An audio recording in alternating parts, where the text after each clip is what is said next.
Órale, bienvenidos and welcome to the Familia FFE podcast. I'm your host, Jorge Martin. Thank you for joining us. And today, I know we're kind of into this series. Today, we're remembering the Titans.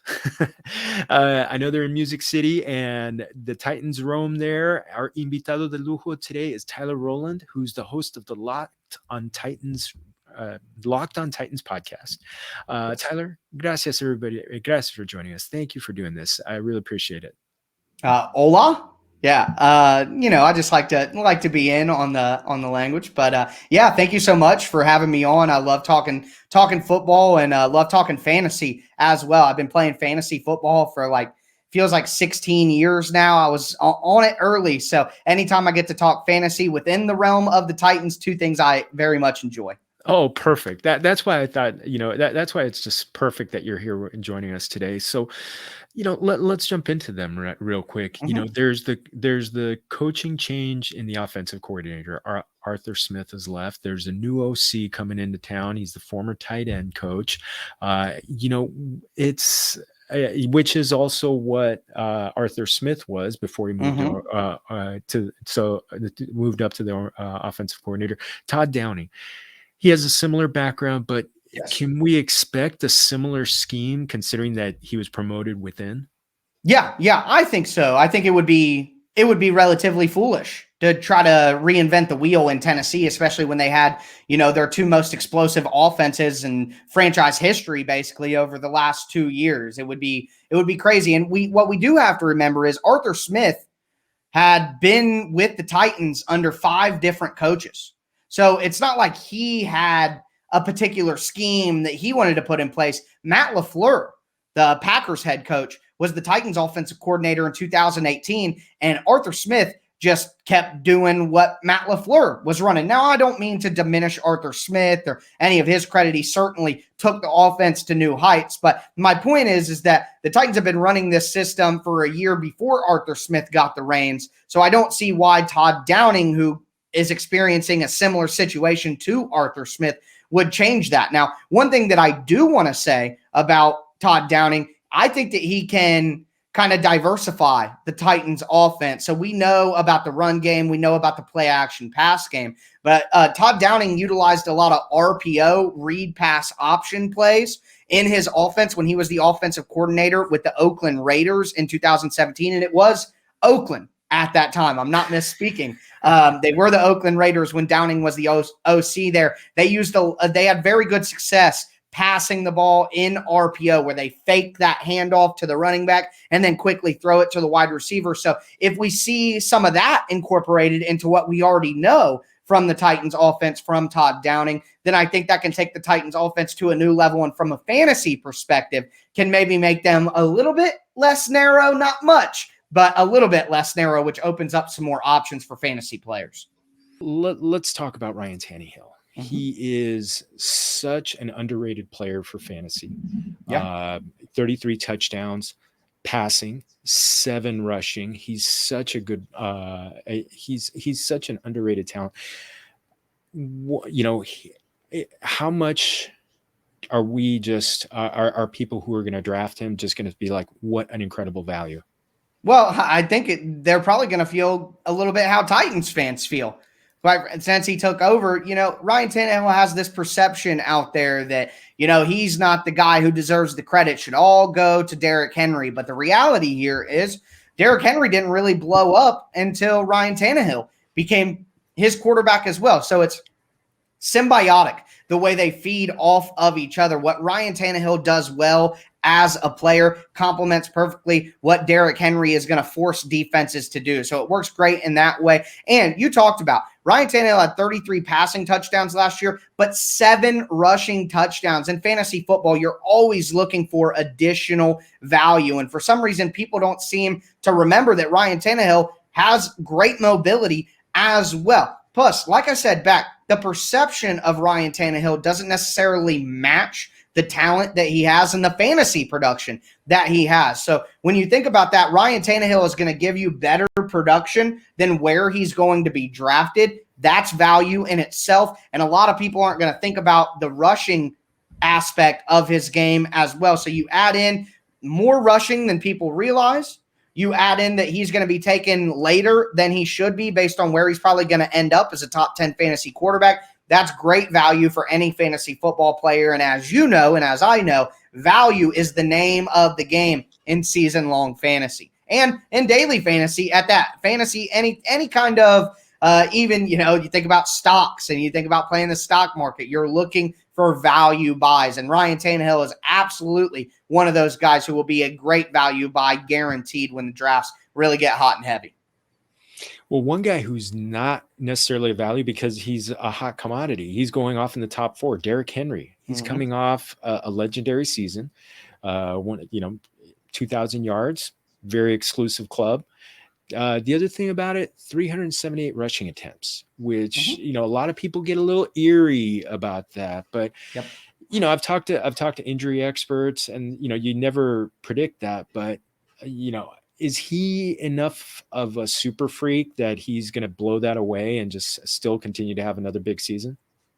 Super freak is a very good term to lead off with, quite frankly, because my answer to that question is yes. So obviously we don't have to, drone on about Derrick Henry's fantasy value. The people know, they've seen it, but I think it's a fair question to ask about that regression. But here's my spiel. Derrick Henry is a unicorn.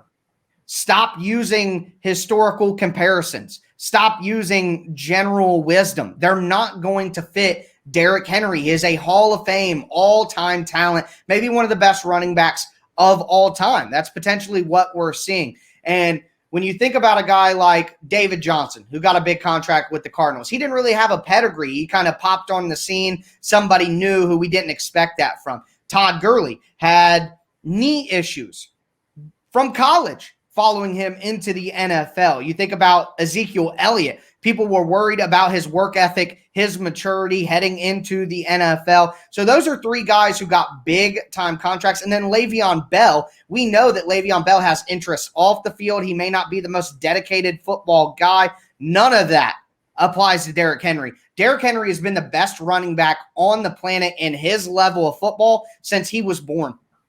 He goes to high school, dominates every high school record you could think of in the United States. He goes to Alabama, wins a Heisman Trophy, comes to the NFL, rushes for 2,000 yards, Offensive Player of the Year. When has this guy not been a dominant force? So you can apply all of these historical standards to Derrick Henry, but because of his work ethic, his maturity, his dedication to football, he's just going to break all of those standards every time you try to box him in. So if I'm a player picking up front in the fantasy draft, I'm taking Derrick Henry. I'm feeling confident, even though he's not going to get that pass catching work that you love to see, especially in PPR or half point PPR. I do not care. Fantasy, along with value, is all about opportunity and workload. And who in the NFL is going to get a heavier workload and more consistent opportunity than Derrick Henry? No one. That's what I'm banking on with my top 5 pick in the fantasy draft. I'm banking on someone who is going to be a certified RB1 every single week. He's not going to get vultured for touchdowns. He's not going to have a pass catcher on the field taken away from him. He's just going to be out there because the Titans don't really have anybody else to throw out there anyways, even if they wanted a pass catching back at this time. So you got to take Derrick Henry and you got to do it with confidence. He's a unicorn. He's a Hall of Fame talent. He's different than everything else that most people are used to seeing. There's been some chatter about Derrick Evans. Possible, is he a possibility for, possibly a sleeper? I mean, as a guy who wants the Titans to do well, I want Derrick Evans to be successful, to diversify the offense, give them that pass catching back that they can use, not only in passing situations, but also in gadget plays, jet sweeps, wide receiver screens, tunnel screens, things like that. I'd love to see that as a possibility. But Derrick Evans pulled up with a lame leg in the first preseason game. He was injured much of last year. At this time, I just don't see how, as a Titans fan or a fantasy player, you could count on him to be out there. I would feel much more comfortable if you're looking for some sort of sleeper in the Titans backfield, going with Brian Hill, the veteran who played pretty well for Atlanta last year, or Jeremy McNichols, who most people may not know, but McNichols has been with the Titans for a few years now. And when Derrick Henry was off the field last year, he was the one who was on the field. But really, the talent there isn't anything to write home about. I don't see a natural fit as a sleeper in the backfield for the Titans, or a natural handcuff for Derrick Henry at this time. Well, let's go to the receivers, and I don't know if there aren't many more talented duos than AJ Brown and Julio Jones, who happens to be AJ Brown's inspiration and hero, and the reason why he wears number 11. You look at these two. How are the targets going to get broken up between the two of them? Well, I think A.J. Brown's going to get most of the targets. I don't want to get it twisted here. A.J. Brown is the number one wide receiver in terms of volume and target share. That's just going to be the case.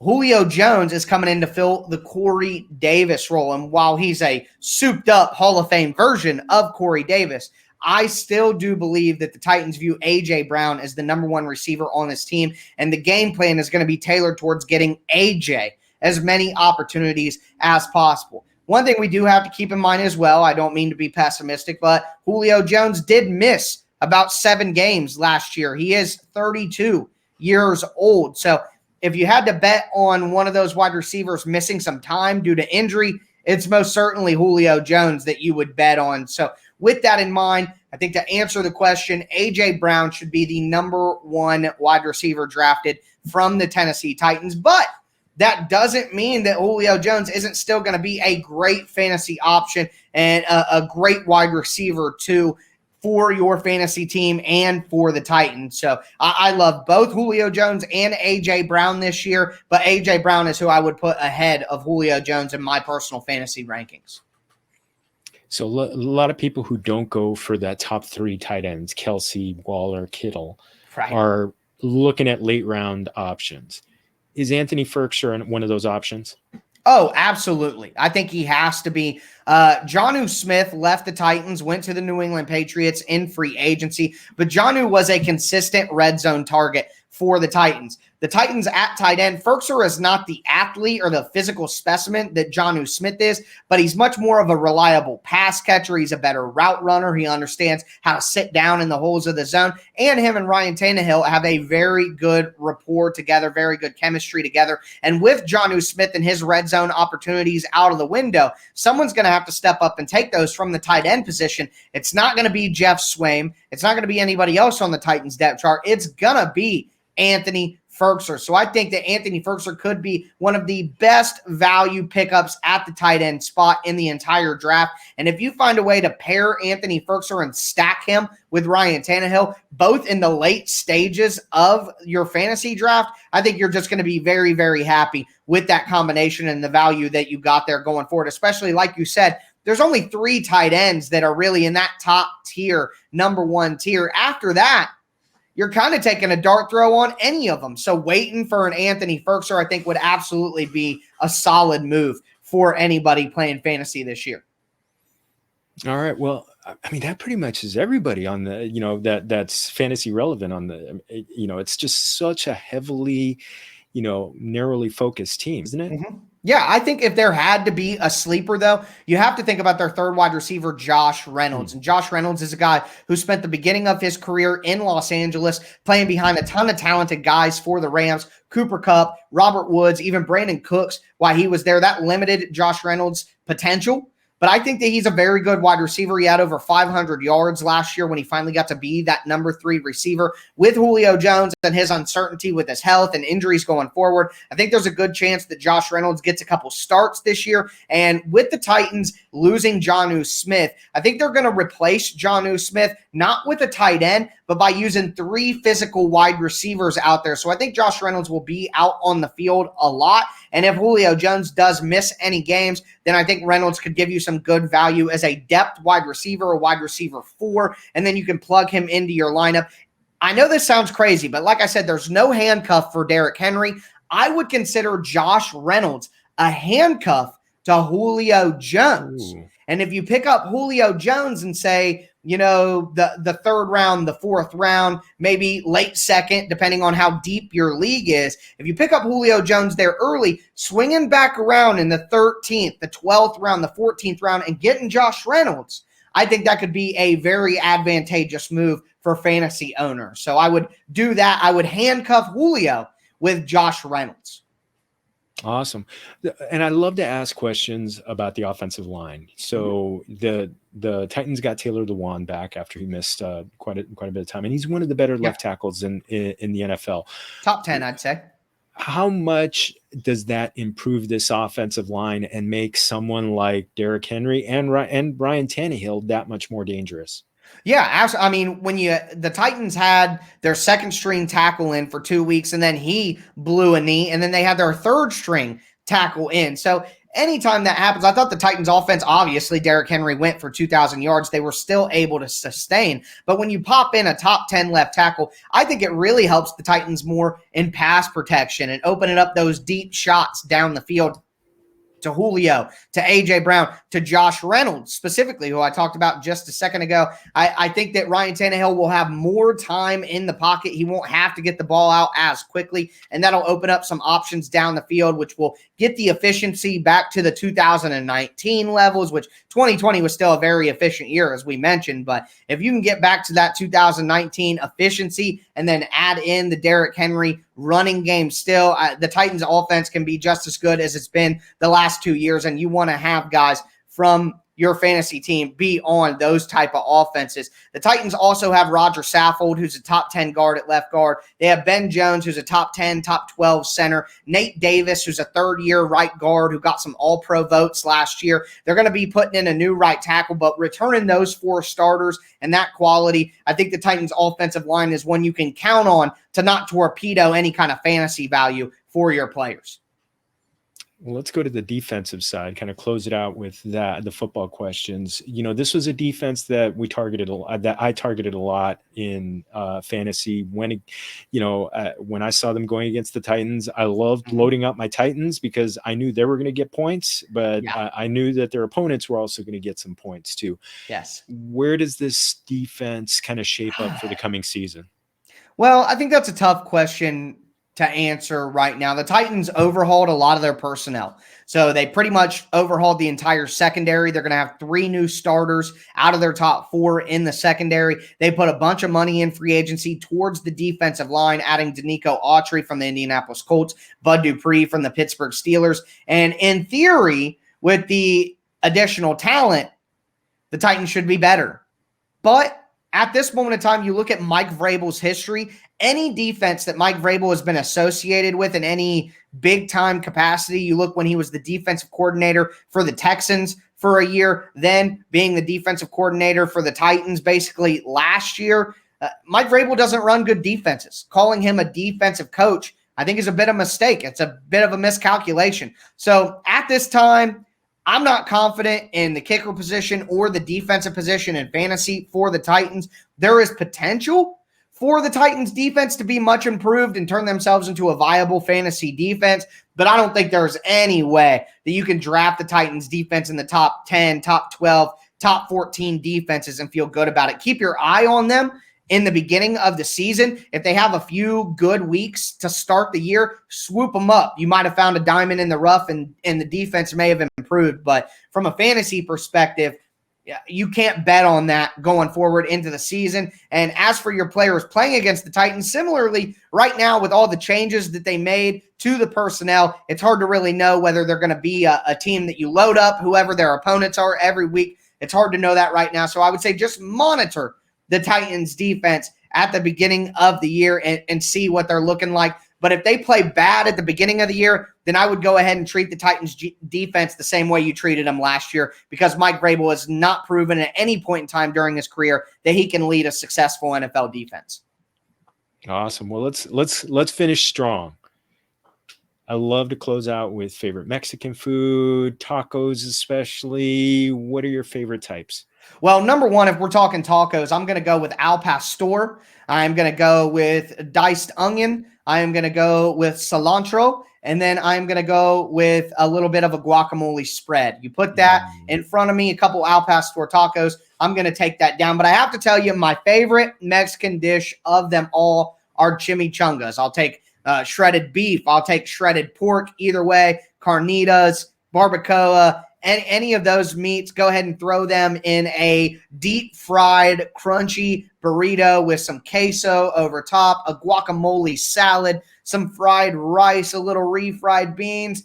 You know what? As a matter of fact, Jorge, I am going tonight. I made my decision. I am going to get some chimichangas. As soon as we are done with this interview, I'll blame you, but it's a blame you should really love to take, because spreading Mexican food is like spreading happiness. And I'm going to go get happy after the show.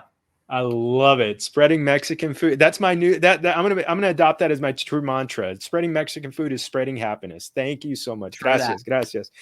Yep. Tyler, thank you so much for doing this. Let's let us know, let everybody, our Familia community, know where they can find your great work.